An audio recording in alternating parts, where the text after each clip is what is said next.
મારા હિસાબે અત્યારે સાઉથ ગુજરાત, દક્ષિણ ગુજરાત, સૌરાષ્ટ્રના વિસ્તારો, મધ્ય ગુજરાતના વિસ્તારોમાં મારા હિસાબે આવતા હજી બીજા 3 દિવસ સારો વરસાદ પડવાની શક્યતા દેખાય છે.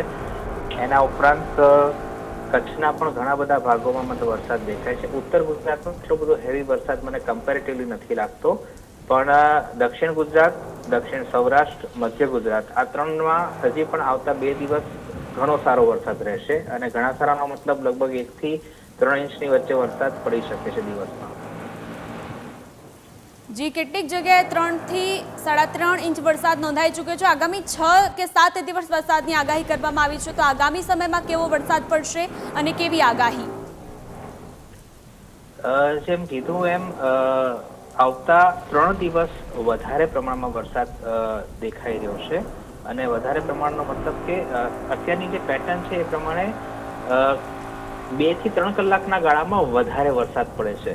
એટલે આવતા માનો કે હું કાલની વાત કરું તો કાલના ભાગમાં સૌરાષ્ટ્રના ભાગો, મોરબી, થાન, જામનગર, દ્વારકા, ઓખા, પોરબંદર, વેરાવળ આ બધા વિસ્તારોમાં વધારે વરસાદ લાગે છે. ઇવન રાજકોટની આસપાસના, સુરેન્દ્રનગરની આસપાસના વિસ્તારોમાં પણ વધારે વરસાદ પડે છે.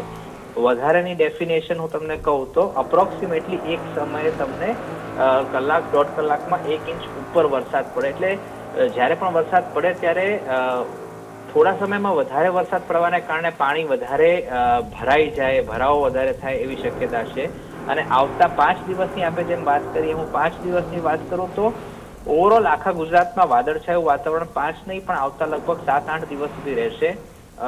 અને એના ઉપરાંત આજે, આવતીકાલે અને પરમ દિવસે એટલે મંગળવાર રાત સુધી ઘણા બધા જગ્યાએ ભારે વરસાદી ઝાપટા પડી શકે છે.